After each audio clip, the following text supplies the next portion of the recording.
Përshëndetje, mirë se vini, flasim hapur në Durrës Lajm. Qyteti ynë kaq i pasur me trashëgimi historike, arkeologjike, por mbi të gjitha i pasur me asete njerëzore, të cilët kontribuojnë çdo ditë për promovimin e qytetit tonë.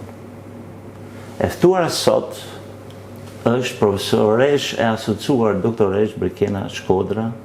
Unë do i quaj Indiana Jones e Durrësit, e Shqipërisë dhe më gjërë, ju jeni arkeologe. Sa herë që ju takoj duke gërmuar dhe nuk ka gjë më të bukur teksa gërmoni për të zbuluar dhe kuptuar më mirë historinë e qytetit tonë. Faleminderit që jeni në Flasim Hapur, zëna Shkodra. Ju falenderoj dhe unë për ftesën dhe për ngacmimin me krahasimin që bët. Edhe këtu do e nisja në fakt e figura e Indiana Jones, që është një figurë e cila ka frymëzuar një shumë breza dhe e ka vendosur arkeologjinë në fakt në qendër të kulturës pop. Po do thoja, realiteti jonë është pak i ndryshëm. I ndryshëm sepse ne nuk kërcejmë mbi gremina dhe as nuk ndeshemi me kamzhik, nuk bëjmë luftë me kamzhik. Por në fakt ajo që bëjmë është një punë shumë e kujdesshme me mjetet e imta, me ato furçet, mistrit, për të dokumentuar çdo kontekst arkeologjik, çdo objekt të kulturës materiale. Dhe e gjithë kjo puna jona në fakt përballet me shumë sfida, me sfida që kanë të bëjnë me mungesë fondesh, me hapësirat pamjaftueshme, me kushte ndoshta jo normale pune, dhe me një nevojë të jashtëzakonshme për të ruajtur dhe për t'i dhënë vlerë trashëgimisë kulturore të këtij vendi. Ajo që na bashkon me Indiana Jones është, do thoja unë, pasioni për të zbuluar të shkuarën dhe për ta bërë atë të kuptueshme për të tashmen. Dhe në fakt kjo është ajo që ne kemi prioritetin tonë në punën tonë, është përkushtimi për komunitetin lokal, është respekti për kontekstin tonë kulturor. Dhe gjitha kjo në vetvete në fakt ka një numër të tërë historisë të fshehura të shumë arkeologëve në Shqipëri. Ka ende shumë objekte të cilat presin të flasin, të tregohen. Edhe e gjitha kjo në fakt është një ndjenjë përgjegjësie e jona këtu që shkon për te aventurës së Indiana Jones. Edhe në fakt është një thirrje për një vëmendje, për kujdes të shtuar dhe për dinjitet në fakt.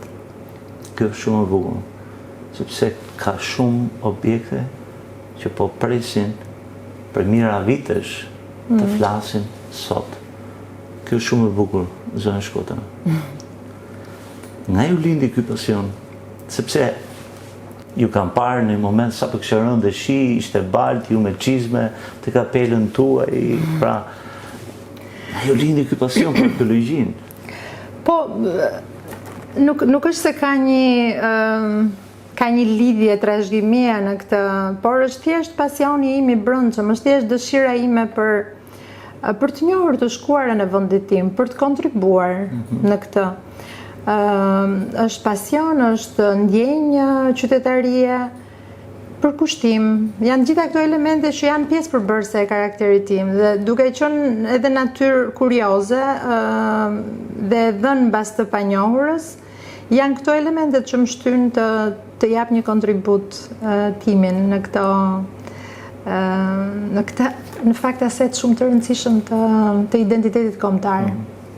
I pëlqen më shumë të hulumtoni, bëni studime, apo të gërmoni terren? Si kurioze në natyrë dhe si arkeologe tani që e kam këtë titull, patjetër që janë të dyja elemente të lidhura bashkë. Nuk shkëputet kurse si arkeologjia nga historia. Janë dy fusha të cilat ndërveprojnë dhe ndihmojnë ndjeshëm njëra tjetrën. Dhe unë do thoja, asnjëra nuk mund të bëjë dot patjetrën. Sidomos në atë periudhë që është e pashkruar, në periudhën parahistorike, në periudhën që mungojnë të dhënat historike, historia nuk mund bëhet ndryshe përveç se përmes arkeologjisë. Dhe ashtu si kundër edhe arkeologjia në interpretimi, tregimi të dhënave që sjellin objektet, ti bësh të flasin këto objekte, është patjetër historia ajo që të ndihmon ta ridimensionosh edhe ta plotësosh me kuptimin e vërtet që ka. Durrësi ka pasuri të jashtëzakonshme. Flitet shpesh, promovohet, ne që jemi nga Durrësi e dim, ata që vizitojnë Durrësin e shohin. Realisht, në kontekstin tuaj si profesioniste e mirëfill, dhe jeni një super profesioniste. Faleminderit. Realisht, çfarë vlere ka Durrësi në raport me vendin, rajonin, me zdeun, do me thënia rëndësia e qytetit tonë, në aspekti historik, arkeologjik, trashëgimi historike, kulturore e tjerë, cilët ju prekin çdo ditë. Sa i rëndësishëm është Durrësi ynë në këtë kontekst? Unë do me gjithë të vite punë që kam edhe këtë vëmendjet veçantë që i kam kushtuar kërkimit tim shkencor në qytet, kam mendimin se fati historik i këtij qyteti është i lidhur ndjeshëm me pozicionin e tij gjeografik. Durrësi ndodhet në mesin e bregut lindor të Adriatikut. Ka një formë gjeografike të jashtëzakonshme e cila ka përcaktuar realisht të gjithë rëndësinë historike të qytetit edhe transformimet graduale që ka pësuar ai. Dhe unë do shkoja në fakt në origjinën e fillestare të këtij vendbanimi për të kuptuar dhe lidhur atë që në fakt ne e shohim dhe e prekim çdo ditë sot. Ajo që nuk e kemi parë deri tani, por e kemi parë vetëm përmes kërkimeve tona dhe ndonjë të dhëna burimore historike, bëhet fjalë për një kontekst gjeografik që shfaq Durrësin në formën e një ishulli që rrethohet nga ishuj dhe nga një mjedis ujor brenda këtyre ishujve. Dhe janë Kepi i Palit, janë kodrat e Arapajt, janë kodrat e Shijakut dhe është ishulli i kodrave të Durrësit. Dhe nëse imagjinoni, është me të vërtet një mjedis perfekt gjeografik për fillesat e jetës së njerëzve. Dhe jo vetëm kaq, por të dhënat tona kanë treguar, arkeologjike kanë treguar që burimet jetësore për njerëzit kanë qenë të jashtëzakonshme dhe kanë qenë me të vërtet me një kuptim ekonomik për banorët e këtij territori. Bëhet fjalë për masive konglomerate, për shembull, gurë të cilët banorët më të hershëm neolitik të këtij territori i kanë përpunuar dhe kanë prodhuar vegla pune. Kemi gjetur të dhëna në Kepin e Palit, pak në kodrat e Durrësit, masivisht në kodrat e Arapajt, për një zinxhir organizimi të punës për prodhimin e këtyre veglave të punës, vegla prodhimi të cilat janë përdorur për shkëmbime. Dhe për te i kësaj dhe mundësit pastaj për të ushqyerin që ka ofruar ky mjedis ujor, habitati i ujit në këtë hapësirë. Dhe janë pikërisht këto elemente, janë aftësitë e këtyre banorëve për të shfrytzuar së hershmi burimet natyrore dhe që ju ka dhënë indikacionet ekonomike të këtyre burimeve dhe janë pikërisht këto që kanë bërë të mundur zhvillimin gradual, këto marrëdhëniet e shkëmbimeve mes këtyre banorëve dhe që në fakt kanë përcaktuar dhe historinë e gjatë të qytetit. Domethënë bëhet fjalë për një qytet që është ekstremisht i hapur për të huajt, ndodhet në udhkryq shumë të rëndësishëm këmbimesh, detare dhe toksore, me një mundësi aspektesh ekonomike, do me thënë marrëdhëniesh ekonomike dhe shkëmbimesh, elementet të cilat ne i prekim edhe sot. Do me thënë bëhet fjalë për një qytet portual të rëndësishëm, shkëmbime tregtare, shkëmbime idesh, shkëmbime kulturash, i hapur në të gjitha, dhe të gjitha këto janë elemente që kanë përcaktuar atë historinë e gjatë të këtij qyteti. Dhe rrjedhimisht është pikë fokale edhe qytetërimeve që janë më në zë në historinë. Të gjitha, do me thënë, ne jemi dëshmitar dhe kemi njohuri, kemi lexuar, kemi parë historinë intensive, kalimet përgjatë gjithë historisë të fuqive të ndryshme, rivalitetet të ndryshme, përplasje ushtarake. Edhe figura shëndësishme historike.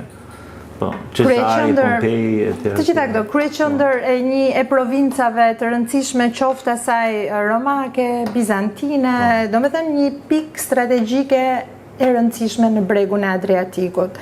Dhe unë them, janë të gjitha këto nga njëra anë favor për ta futur qytetin në burimet e rëndësishme, në qytetet jo të zakonshme të Mesdheut, por nga ana tjetër disfavori është sepse duke qenë i tillë dhe duke qenë i zhvilluar në të gjithë historinë e vet, kronologjikisht, pa ndërprerje, në të njëjtën bërtham historike, një qytet që i mbivendoset vetvetes historikisht, një qytet që ndryshon dhe transformohet në funksion të këtyre momenteve të reja historike, politike, kulturore, përgjatë gjithë historisë, dhe dinamika e zhvillimit dhe transformimit është e jashtëzakonshme. Të gjitha këto kanë bërë dhe dinamika më intensive e zhvillimit për fat të keq është ajo e shekullit të fundit që jetojmë, dhe në fakt e gjitha kjo histori për fat të keq është e fshehur pjesa më e madhe.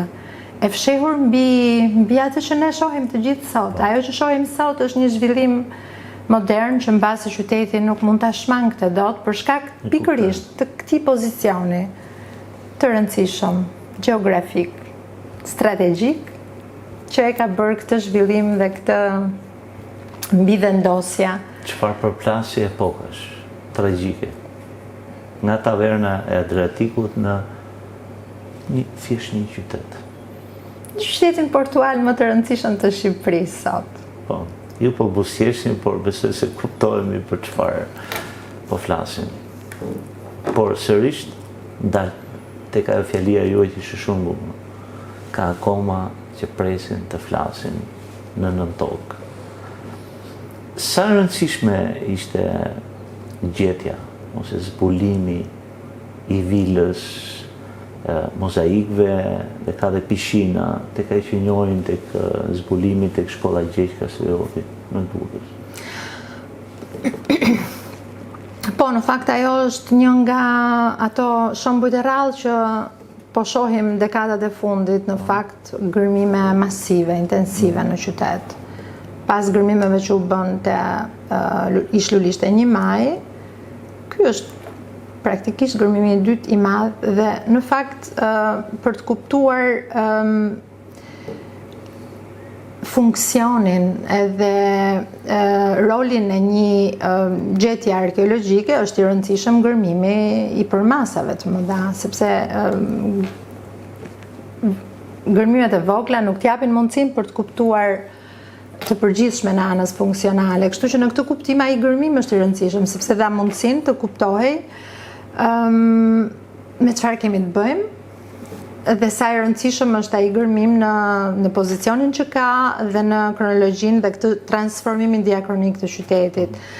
Dhe në fakt bëhet fjalë për një vilë të rëndësishme të periudhës romake, por që sërish ky është rasti, sikur dhe në ato pak raste të tjera që njohim, i një transformimi të një modeli në fakt shumë të rëndësishëm të modës së vilave në Durrës. Dhe vilat janë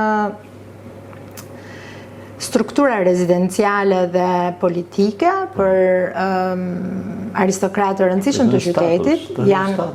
Janë gjurmët arkeologjike për një status të rëndësishëm social dhe ekonomik. Sepse të gjitha elementet arkitektonike dhe dekorative në strukturë janë dëshmi të këtyre protagonistëve të rëndësishëm të qytetit. Dhe jo vetëm kaq, por ajo është dëshmi edhe një modeli tjetër të organizimit të hapësirës jo urbane të qytetit, sepse bëhet fjalë për hapësirën jashtë murave rrethuese.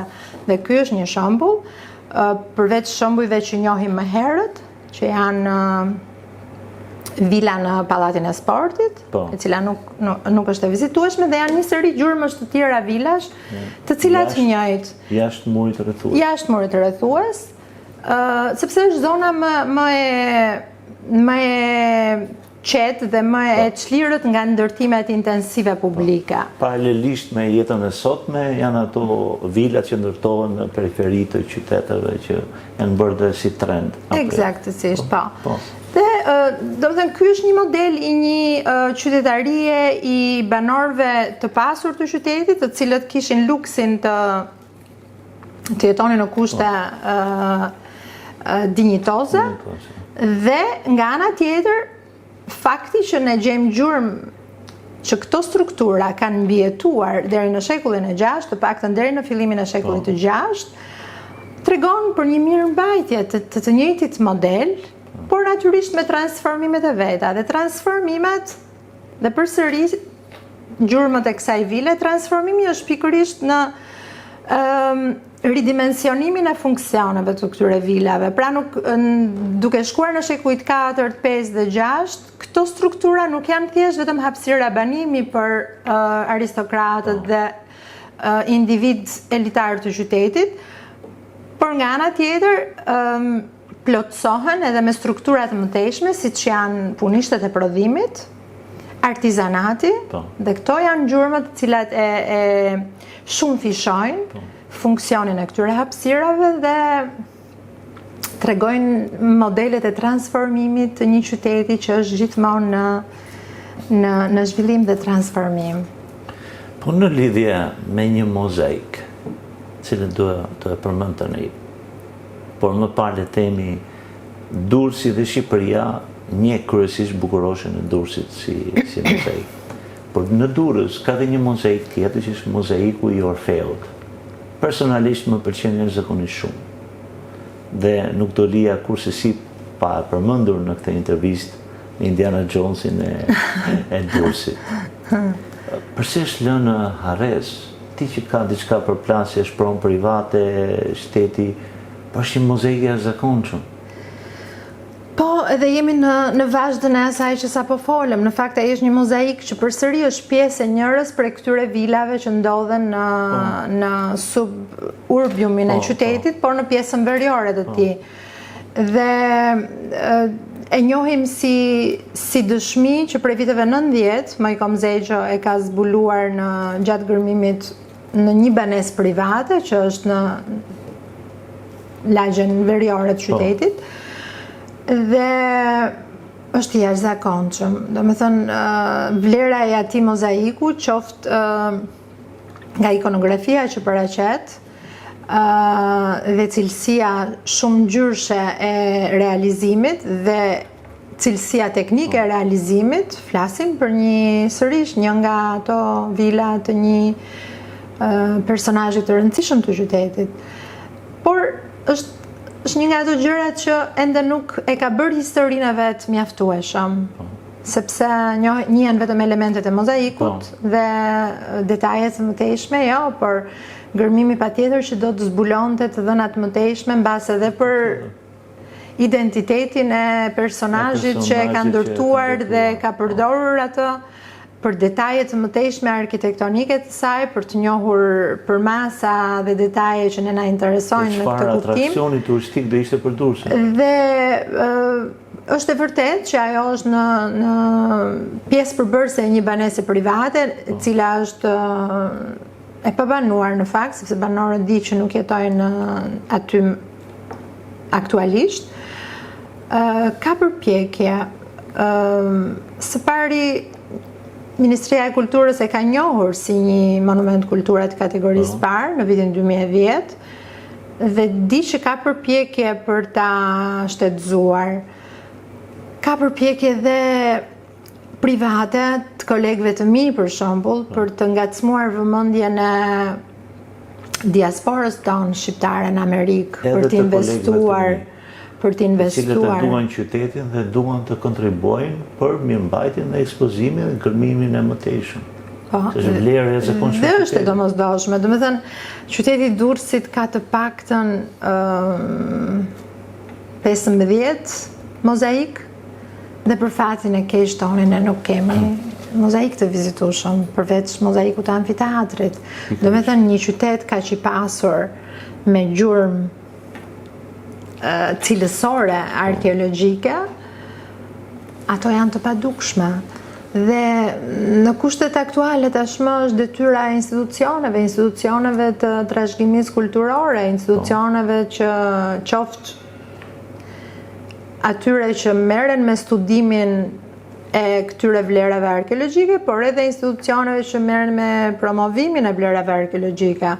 Kështu që është detyra e këtyre institucioneve që të gjejnë rrugët e duhura për ta shtetëzuar dhe për të dhënë mundësi gërmimeve arkeologjike të plota të bëhen edhe të kemi një vilë të rëndësishme të qytetit të vizitueshme. Zë Shkodra, bët lidhje me një pyetje që doja t'ju bëja për vëmendjen që ka sot arkeologjia dhe çfarë vëmendje kishte para viteve 90.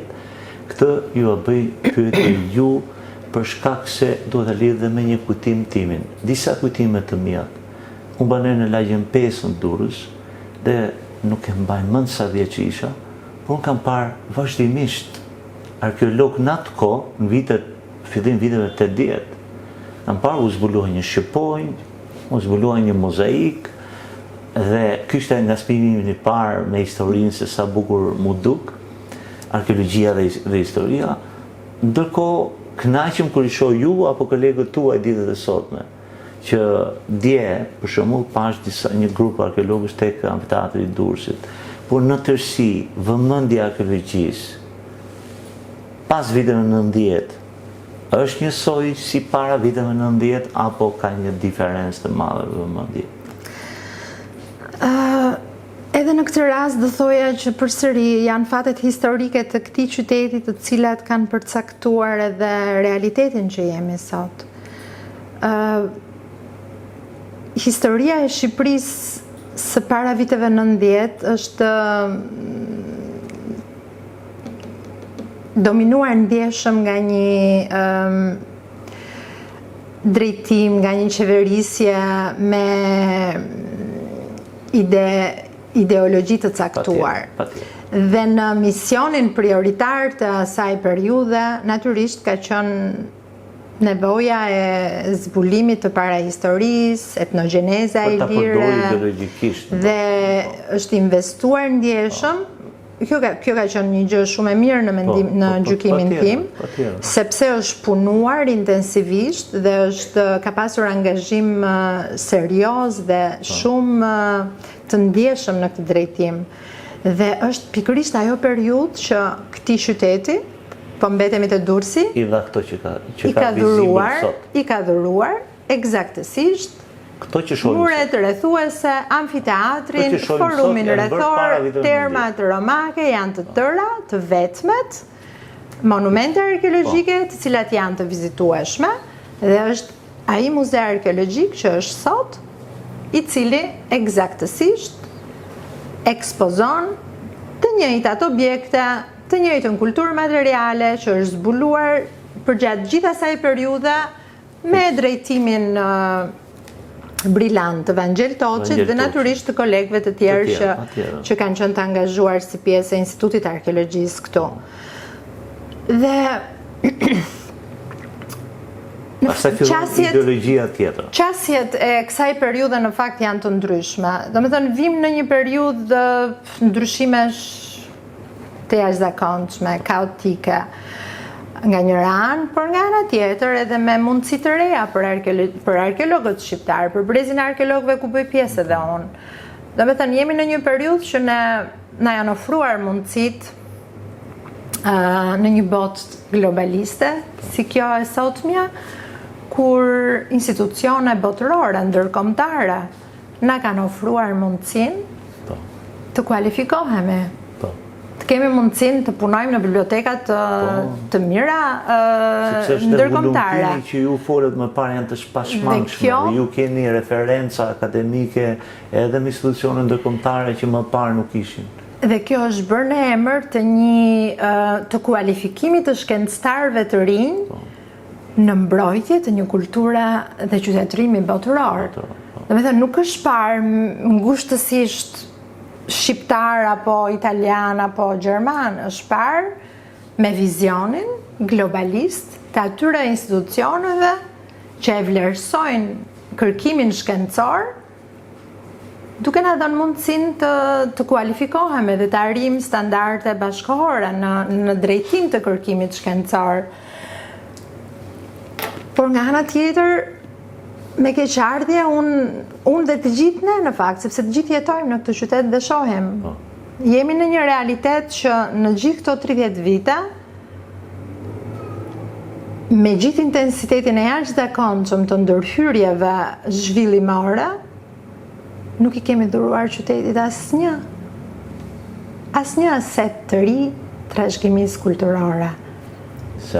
Janë zbuluar, janë dokumentuar disa të dhëna të rëndësishme, përfshirë edhe zbulimin e fundit të shkollës Gjergj Kastrioti, por që në fakt asgjë nuk është e dukshme. Gjithçka mbetet ende e padukshme. Qoftë ato që i shohim, sepse çdo pallat i ndërtuar në këtë qytet fsheh një gjurmë të rëndësishme arkeologjike. Ndërkohë, të fundit, në shkollën Gjergj Kastrioti nuk e dim nëse do të ketë të njëjtin fat, apo do ta shohim dhe atë të mbuluar sikur të gjitha të tjerat deri tani. Kjo është fatkeqësi. Kjo është do të thotë të jesh varfëmijës i historisë. Kjo është për ta keq. Para viteve 90 kemi atë pjesë të amfiteatrit që kemi sot. Të paktën me plane, sepse për shpejtësi e dim që nuk është bërë gjë në këto 35 vite, e dyshojmë që mund bëhet dhe në të ardhmen me shpejtësi më të madhe. Ka plane për zgjerimin, kërmim më teshëm të amfiteatrit dhe zbulimin e plot të tij, apo janë thjesht ide dhe dëshira në ajër? Unë di sa i përket angazhimeve të Institutit Arkeologjisë në këtë monument të rëndësishëm. Dhe në fakt, angazhimi i Institutit është historik në këtë monument. Dhe është merita e Vangel Toçit që me nuhatjen e tij arriti ta identifikojë. Dhe është angazhimi i asaj periudhe historike dhe asaj qeverie që drejtonte Shqipërinë atë kohë, që investoi masivisht gërmime intensive arkeologjike që ne trashëgojmë këtë një nga monumentet më të rëndësishme të qytetit realisht, sepse është përfaqësues i një gjurme fizike për një qytet të rëndësishëm të periudhës romake, të asaj periudhe qytetërimi që dominonte thuajse të gjithë Mesdheun dhe më gjerë. Dhe një nga 4 amfiteatrot e bregut lindor të Adriatikut, që nuk është një gjë e vogël, tregon për një qytet shumë të rëndësishëm. Dhe Instituti i Arkeologjisë e bëri të mundur këtë me ndihmën e shtetit shqiptar natyrisht dhe kërkuesit shkencor të Institutit të Arkeologjisë. Dhe ky angazhim ka vazhduar, domethënë pasues të Vangjel Toçit kanë vazhduar kërkimet edhe aktualisht Instituti i Arkeologjisë ka 2 projekte kërkimore në amfiteatr. Dhe njëri nga angazhimet shumë të rëndësishme që është një projekt mes institutit ton dhe Institutit Arkeologjik Gjerman, në fakt ka riprodhuar për herë të parë rekonstruksionin e amfiteatrit sipas një modeli virtual 3D. Edhe është jashtëzakonshëm rezultati, sepse e gjitha bazohet mbi analiza shkencore arkeologjike. Kjo është digjitale? Dhe digjitale, po virtuale. Dhe mund kënë qytetarët akses për ta parë këtë? Po, është në open access, është në online, mund të klikohet edhe të shihet nga të gjithë. Kjo është fantastike. Po. Dhe duam ta promovojmë këtë pjesë. Për një panoramë më të gjerë dhe më të plotë për qytetarët, për të informuar atë. Po, dhe në ajo që unë kam vënë re, në angazhimet e fundit që po bëhen edhe në kuadër të planit të menaxhimit integruar të qytetit, si pjesë e këtij projekti që bëri rekonstruksionin e amfiteatrit, ishte e nevojshme të bëheshin ndërhyrje të mëtejshme në monument, sepse hyrja veriore e monumentit është e panjohur ende për strukturën që ka dhe arkeologëve i lindje drejta dhe nevoja për të gërmuar si pjesë e këtij projekti, por nuk ishin të mundur ta bënin këtë gjë për shkak të angazhimeve më të mëdha të Ministrisë Kulturës në raport me këtë planin e menaxhimit integruar. Dhe ajo që kam vënë re, nuk me sa e kam dëgjuar në këto relatimet publike që janë bërë këtij plani dhe nuk marr përsipër ta komentoj. Përveç elementeve të cilat mua më ngacmojnë dhe më bëjnë përshtypje, janë pikërisht këto. Projekte të tilla kanë nevojë të reflektojnë sinergji midis të gjitha projekteve ekzistuese. Dhe ajo që unë pash ishte një mungesë sinergjie me projektet ekzistuese të Institutit të Arkeologjisë dhe me këtë përvojë të gjatë dhe me këto të dhëna teje të rëndësishme që Instituti i Arkeologjisë i ka arkivuar deri tani me projektet e veta në këtë monument. Kështu që nuk e di, kjo është një gjë që unë uroj që të kemi një amfiteatr me atë madhështinë e vet që kishte në periudhën romake dhe me pamjen e jashtëzakonshme që do ta shikoni në këtë modelin virtual tridimensional. Uroj që ta kemi, por i takon planeve madhore të Ministrisë të na bëjnë të dukshme, shpresoj. Ju keni drejtuar shumë ekspedita arkeologjike. Ka patur Durrësi hipodrom? Keni kërkuar për të? Ky është një nga momentet shumë të rëndësishme të qytetit, në fakt, periudha e romake e vonë, qyteti kishte fatin e madh që kishte një perandor qytetarin e vet, perandor të perandorisë bizantine, pra perandori Anastas, edhe na vjen përmes burimeve historike, na vjen kjo e dhënë, që ky perandor, qytetari i Durrësit, e pajisi qytetin e tij të lindjes me një numër ndërtimesh publike, përfshirë dhe një hipodrom. Është e logjikshme që një qytet si Durrësi ta kishte një ndërtim të tillë dhe aq më tepër kur bëhet fjalë në një moment të rëndësishëm të reformimit administrativ të perandorisë romake të vonë, bizantine të hershme. Sepse pati dhe zmadhim në pikpamjen e sipërfaqes së përfshirë brenda mureve rrethuese. Por për fatin ton të keq deri tani nuk kemi mundur. Që të zbulohet një monument i tillë duhet ngërmime me sipërfaqe të mëdha. Dhe për fatin ton dhe timin të keq, ne kemi mundësinë të gërmojmë në sipërfaqe shumë të vogla. Durrësit i ka mbetur shumë pak hapësira. dhe mundësi për ne realisht për të bërë kërkim shkencor. Sepse llogaritet me metër katror sa kushton për ndërtim. Fatkeqësisht, kjo është historia 35 vjeçare e Durrësit. Këtë pa them unë, nuk dua t'ju fus në ato ujëra, sepse jeni profesioniste e një arti të jashtëzakonshëm. A ndjeni të vlerësuar ju arkeologët sot? Në tërësi. Po, do thoja po, për faktin që jemi pjesë e një komuniteti shumë të gjerë ndërkombëtar arkeologësh, angazhimet tona shkojnë përtej, natyrisht, misioni kryesor është arkeologjia shqiptare, por natyrisht mundësitë që kemi për të kualifikuar në institucione të rëndësishme ndërkombëtare, për të shkëmbyer përvojat tona përmes konferencave, përmes botimeve dhe bashkëpunimeve me kolegë të huaj, ky është një vlerësim dhe një kontribut i rëndësishëm për kulturën dhe arkeologjinë e Shqipërisë. Ta masim pak ndryshe me një pyetje time që është sa të rinj sot ndjekin arkeologjinë për të studiuar? Keni informacion? Ka interes nga rinia sotme për të studiuar arkeologji e për të bërë Indiana Jones dhe ardhshëm posibil? Në dijenin time ka ardhur duke rënë numri i interesit nga studentët për të studiuar në arkeologji.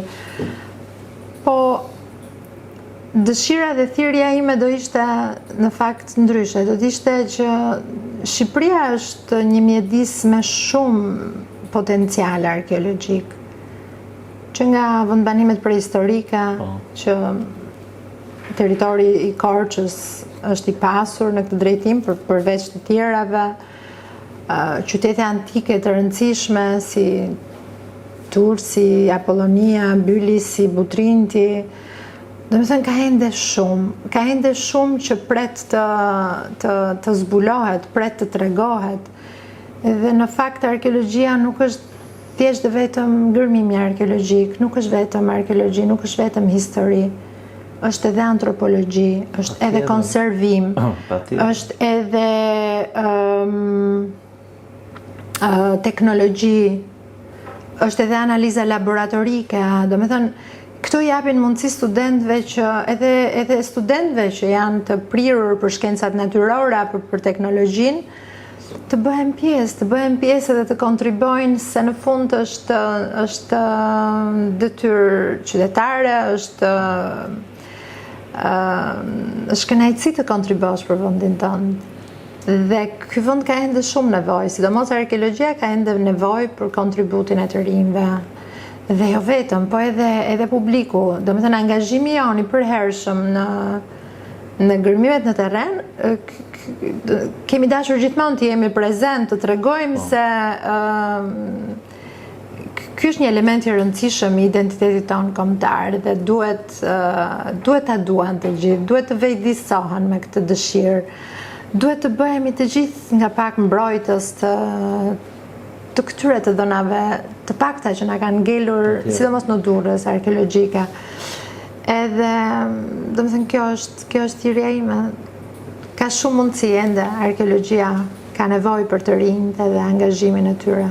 Është një thirrje shumë fisnike dhe në emër të qytetarëve të Durrësit, të Durrës Lajm, flasim hapur, ju falenderojmë për kontributin që jepni, sepse është kontribut kombëtar duke u lejuar atyre veprave apo objekteve të së shkuarës të flasin sot, ato të flasin për gjithmonë në historinë e kombit tonë. Kësaj është një mision shumë fisnik dhe ju jemi mirënjohës për kontributin kaq të madh që jepni për kombin shqiptar. Dhe pastaj për historinë botërore etj, sepse reflektohet edhe më tej. Ne vim në fundin e kësaj bisede. Përpara se ta mbyllim, kemi nisur me thënien e javës dhe aty gjenden disa thënie të përzgjedhura rëndom nga njerëz të mençur nga gjithë kulturat e botës, apo edhe nga popujt e botës. Në të zgjidhni një, ju lutem, Me kënaqësi. dhe një koment mbi çfarë mendoni ju në të. Të shohim çfarë ka rezervuar fati në këtë rast. Drita shkëlqen më shumë në errësirë. Leonardo da Vinci. Oh, Geniale, realisht, aq sa edhe vepra e jashtëzakonshme e kësaj figure të pazëvendësueshme të rilindjes italiane. Po është ajo që spikat, ajo që ka vlerë, ajo që është e pakundërshtueshme, ajo që është e patjetërsueshme,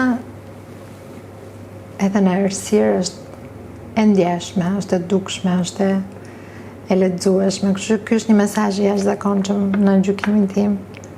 për të gjithë ata të cilët duan të ndriçojnë dhe përballen me errësirën që na rrethon, e vërteta fizike, metafizike, shpirtërore dhe njerëzore është sa më errët ajo errësirë, aq më shumë drita ndriçon.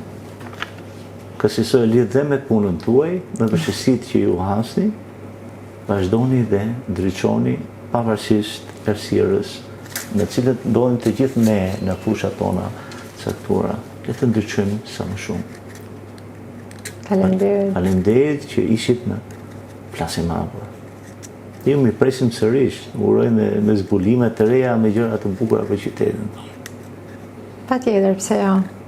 Ne jemi këtu për të vazhduar kontributin, se është diçka që e bëjmë me pasion dhe me dëshirë.